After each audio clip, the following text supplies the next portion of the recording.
Since early this year, there has been open war in Yemen.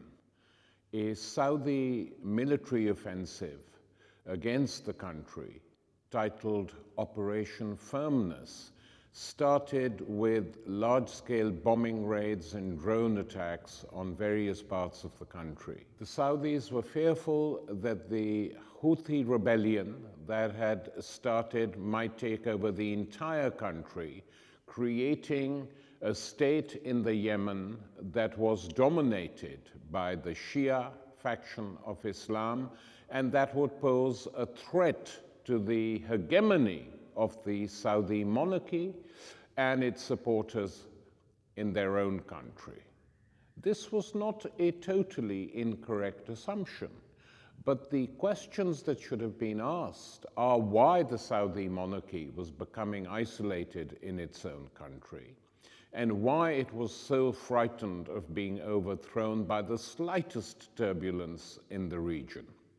After all, there had been other wars in the Yemen throughout the 20th century, and leaving aside for a minute the rights and wrongs of these wars, or which side was more progressive than the other, none of these wars had actually threatened the Saudi ruling family as such, including the war that had been waged by Egypt against Saudi dominance in the north of Yemen in the mid-60s. So why were they so worried now? Two reasons. One, that for some time there has been a growing paranoia inside Saudi Arabia that the invasion of Iraq, which by the way they supported, and the occupation of Iraq and the United States virtually handing it over to Shia clerical parties has shifted the relationship of forces in the region, making Shia Iran one of the central powers which cannot be ignored, and the countries which support it now include Iraq, include Assad Syria, also in the middle of a civil war, include large chunks of Lebanon, and there is a large Shia minority in Saudi Arabia itself, especially strong in the oil-rich regions. So the Saudis, instead of dealing with this problem as it should be dealt through negotiations, diplomacy, etc., decided to mimic Israel and, backed by the United States, tried to prevent a Shia takeover, as they saw it, of the Yemen, because it would spread inside their own country were it not stopped. That was their reasoning. Now, the fact is that it is this war that has been going on since March this year, which has already resulted in almost 6,000 casualties, which has created up to 250,000 refugees, internal refugees, running from one part of the country to the other in seeking aid. And the Saudis have destabilized the country further, wrecked it, bombed it, and are threatening some of the finest monuments in that country. Now, they are backed in this mission by most of the Gulf states, including Bahrain, which is another Saudi protectorate, since the uprising there was defeated by a Saudi military intervention, again backed by the United States and backed by Egypt too. They did not want the majority of the country to be allowed to vote, since they were fearful that were they allowed to vote, they would vote against the ruling royal family and create a government that would be hostile to Saudi interests. And this was because the Saudis were thinking exclusively, when they intervened in Bahrain a few years ago, of the Shia-Sunni rift. And the fact is that this rift, which certainly has been accelerated and exacerbated by American occupation of Iraq and the subsequent destabilization of various parts of the Arab world, was not so serious in Bahrain, where the young people who came marching out onto the streets did so initially under the slogans, neither Sunni No Shia, we are Bahrainis, we are Bahrainis, exacerbating sectarian and communal tensions in Bahrain and the Arab world. And this Bahraini ruler who they supported is now also supporting the war in the Yemen, since they don't have many troops and since effectively it's a gang of old British cops who sustain the police force in the country. The actual support must be in cash, because Bahrain is an oil-rich country. Qatar is supporting the war, as is Dubai, Abu Dhabi, the Emirates are behind it, and if you travel through that part of the world, as I did some months ago, and you open their newspapers, what you get every day is pictures of corpses coming back. And big reception for the corpses, military greetings, and discussions in the media are limited to support for this war, saying these are our martyrs, their bodies have just been returned from fighting a just war in the Yemen, etc. Now the same thing is beginning to happen in Saudi Arabia, both on its borders and inside the country. And this has brought about tensions inside the Saudi ruling family itself, where there is much discontent. So the war that the Saudis launched to defeat the Shia in Yemen is now actually destabilizing their own country, as does happen if you operate like this in that part of the world. So what is the Yemen, and what are the stakes in this conflict? When I visited Yemen 5 years ago, in 2010, and there was already tension. Obama was insisting that large chunks of the country were not fully under government control. Those are his words. Senator Joseph Lieberman cheerfully announced that Yemen was a suitable target for war and occupation. The sad underwear bomber who tried to blow up the Amsterdam flight on Christmas Day had triggered a new interest in the country and in Al-Qaeda in the Arabian Peninsula by claiming that while he was converted to hardcore Islamism in Britain, his crash course in suicide terrorism, mercifully inadequate, had been provided by AQAP somewhere in Yemen.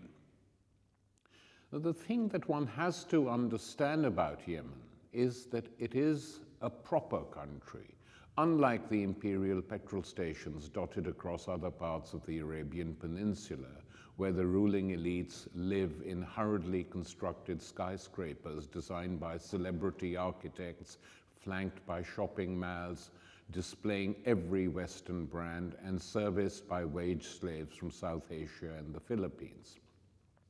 Sana'a, Yemen's capital, was founded when the Old Testament was still being written, edited, and collated. If these claims by architects and anthropologists regarding the age of Sana'a as a city are true, it is probably one of the 2 or 3 oldest cities in the world. For a long time, it was left to rot. And then it was rescued by a big demand by UNESCO and later the Aga Khan Trust in the 1980s. The old wall was rebuilt. The 9th century Great Mosque, one of the oldest in that part of the world, or the world as large, was currently being restored by a team of Italian experts working with local archaeologists who were uncovering artifacts and images from a pre-Islamic past. Whether they will manage to locate a small structure said to have been built on the same site during the Prophet Muhammad's lifetime remains to be seen. As the war goes on, nothing is safe, and the Saudis, contemptuous of ancient structures in their own country, where they have destroyed all the historic graves in Mecca, including those of the Prophet's wives, his close followers, friends from that period. For them, bombing a mosque, an old mosque in the Yemen wouldn't be such a big deal. But even more than the mosque, Sana's architecture is truly stunning. It's like nothing else in Arabia or anywhere else in the world. Its buildings, skyscrapers 8 or 9 stories high, were constructed in the 10th century and renovated 600 years later in the same style. Lightly baked bricks, decorated with geometric patterns in gypsum and symmetrical stone carvings. Wood was unavailable or in short supply. What is missing today are the hanging gardens on every floor that gripped the imagination of medieval travelers. When I visited the southern part of the country, in an area which tourists ignore because they're scared, this was regarded as very courageous on my part, but actually there was total calm. People were talking, laughing, joking about the old times, telling me about the atrocities which the northern-based regime was committing on the southern part of the country, since the two had been divided for some time in the 70s. And in the architecture of this ancient, antique land in southern Yemen, you really could feel how old it was. The skyscrapers built in the Hadramaut region of the Yemen go up 20, 10, 11, varying heights, floors, 20, 10, 15 floors, and that's where people live. And the best floors are supposed to be the top ones, and these were built a long time ago. And when I asked local architects who had invited me there, they said the reason for building these skyscrapers was not for show, but they said to guard the villagers from the flash floods which were very common in the region. And when I asked them to explain, they said, well, flash floods used to come and just destroy whole villages. And we thought the only way we could survive and defend the population in those times was to build upwards. So it was a battle against climatic conditions in geology that caused them to move upwards. And they are the first skyscrapers built on this planet. Quite amazing to look at and to see. And if you climb right to the top of them, you get a view of that world which you just look at, and you don't even have to shut your eyes to imagine what it must have been like 800-900 years ago.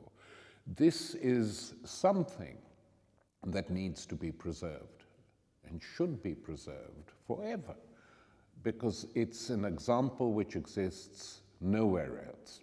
When I traveled through the south, from Aden to Mokalla, and when I saw Shibam, I forgot about politics and everything else for a moment.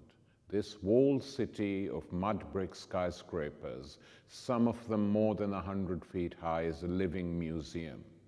No wonder the Italian director Pasolini filmed much of the Arabian Nights here. He did more. On his return to Rome, he raved about the architecture till UNESCO declared the city a World Heritage Site. The net result of the West's worries about the Al-Qaeda effect is that the US will send $63 million in aid to Yemen in 2010 and 2011. This has already been earmarked for weaponry. Much of the rest will go to the president and his cronies, and some into the pockets of the military high command. What's left will be fought over by the bosses of different regions. This sum doesn't include the Pentagon's remittance for counter-terrorists, which last year amounted to $67 million. I wondered then how serious the threat from Al-Qaeda really was, how many members of the organization were in the country, and how many visitors from the other side of the Saudi border. a former prime minister, still at that time an advisor to the president, received me in his large library and spoke interestingly and at length about Yemeni history. When I asked him how many Al-Qaeda members there were in the Yemen, remember this was 5 years ago, he said, not many. I said, 100? He said, perhaps. And others were more open. In southern Yemen, we had the oldest Muslim communities once upon a time and the oldest Jewish communities living together in peace. The Yemeni Jews were well known for their music, their costumes, the jewelry they made, their wedding caps, some of which were shown to me by a shopkeeper, his mouth bloated by chewing the kat leaves, which are a mild stimulant, in which the entire country a few years ago, certainly when I was there, was chewing as an afternoon recreation.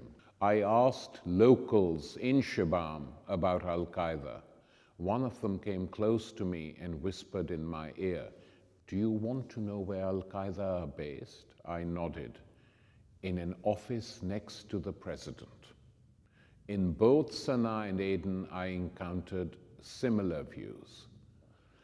On Christmas Eve that year, the regime dropped bombs and released drones with US guidance on 2 southern villages, where they claimed Anwar al-Awlaki, the Yemeni American preacher who trained the underwear bomber, was hiding.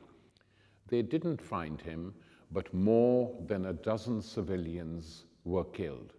This ignited anger throughout the South, and people spoke openly to me about the times when the southern part of Yemen, with Aden as its capital, had been known as the People's Democratic Republic of Yemen, ruled by a coalition of unruly communist factions, nationalists, other progressive forces, till they had fallen out with each other.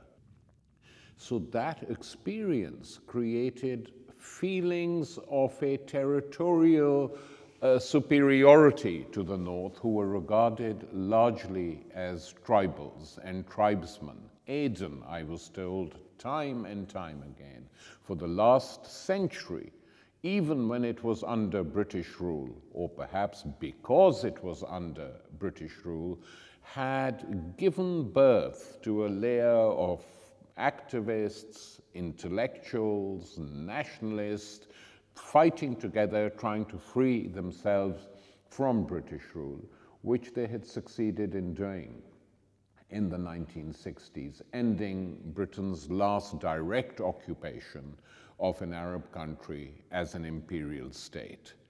And that had led to the radicalization and the fact that when the flag of South Yemen went up, it was a South Yemeni flag.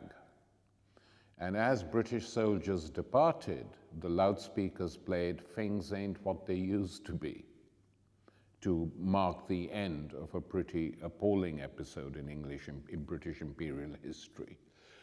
And that flag, which came up when the British departed and signaled an independent republic in South Yemen, is now coming up in more and more places.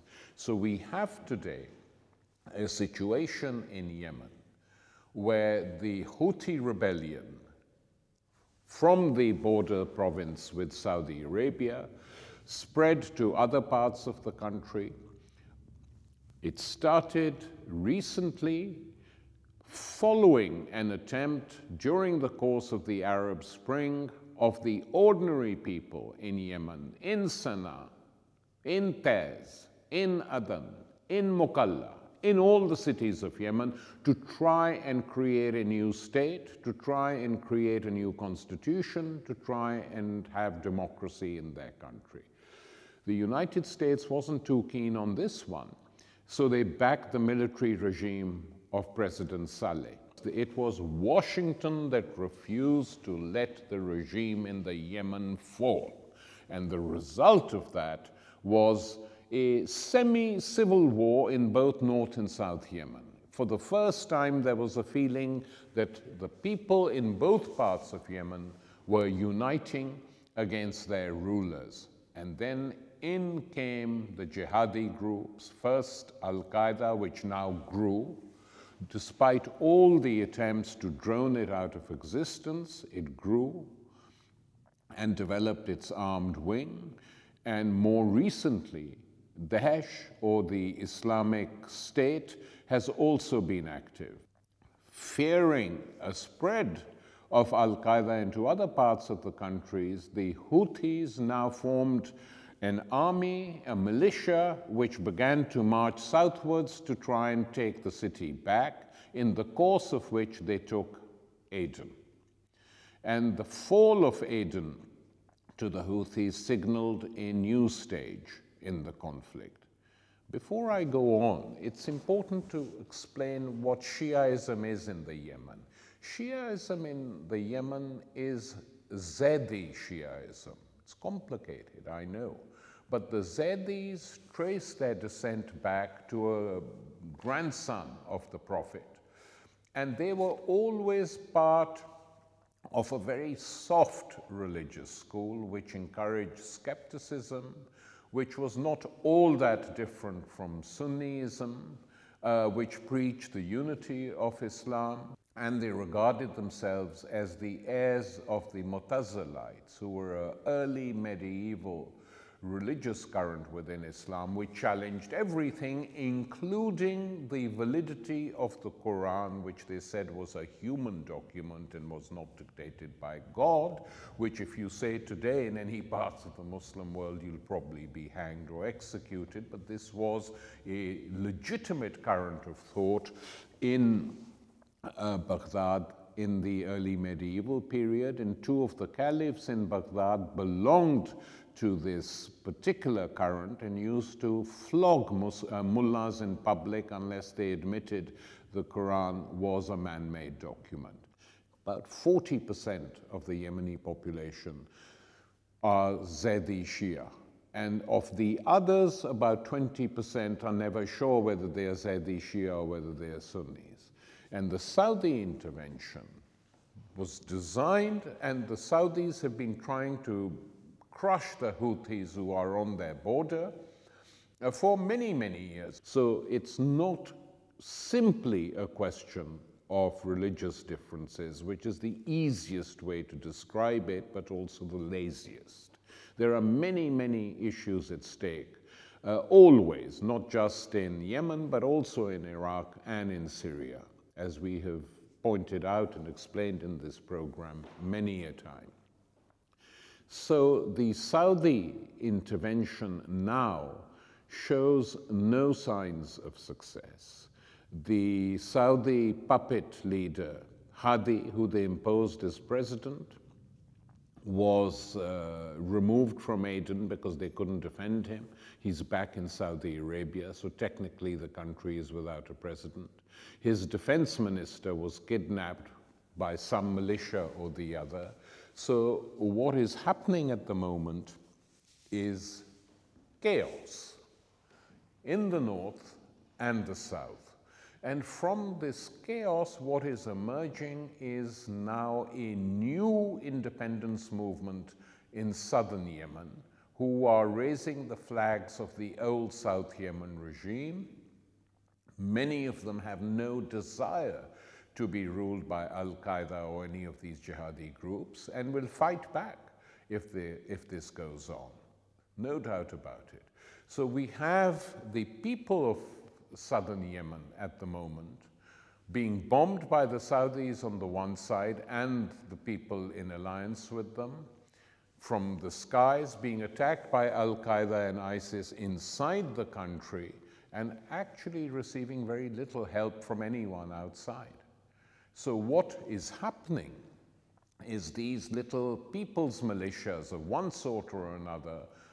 The one thing which Yemen is never short of, is weaponry. This has always been the case. I mean, everyone carries a gun or a dagger, and you can go through any security line. The security guards just smile when they see you with a dagger, saying, oh, it's just a dagger, off you go.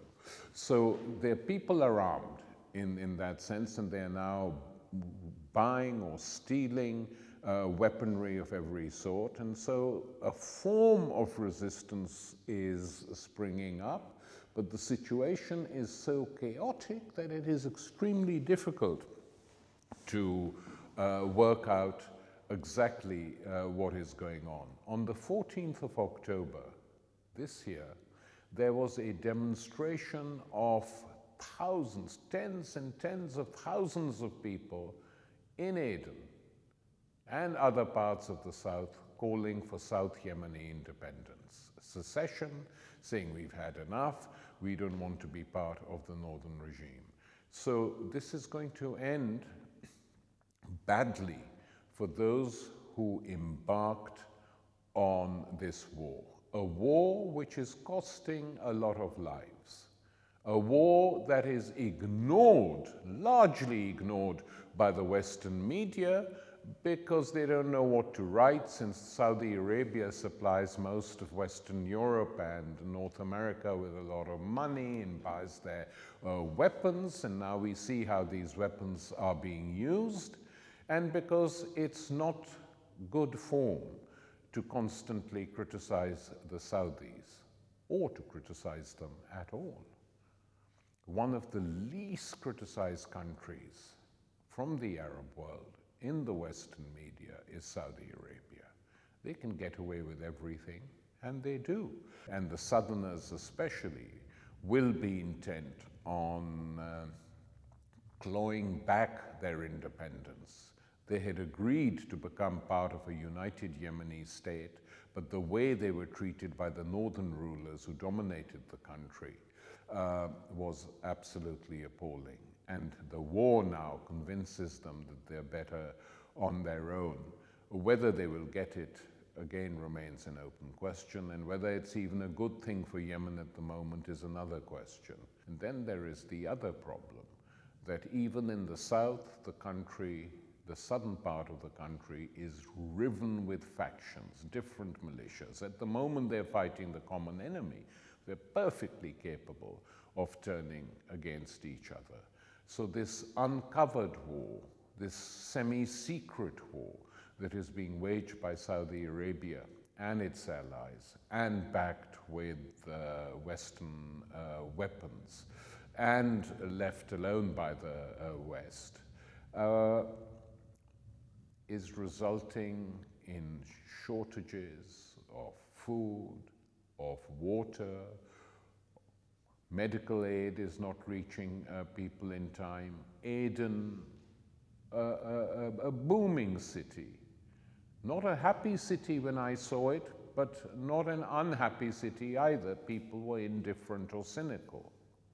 And in this town today, on many streets, there is no sign of life. And the question has to be posed, are Yemeni lives worth less than any others in the Arab world, or are they the same as the Syrians, the same as the Iraqis? The difference is that whereas Syrian casualties and Iraqi casualties are covered, and the atrocities carried out in those countries we know about by both sides, Yemen has remained a secret, but it's not a secret to its own people. And it's not a secret to its students, its peasants, its women, its even some of its politicians. They know what's going on, and they are not at the moment convinced that there is any particular course that they can follow.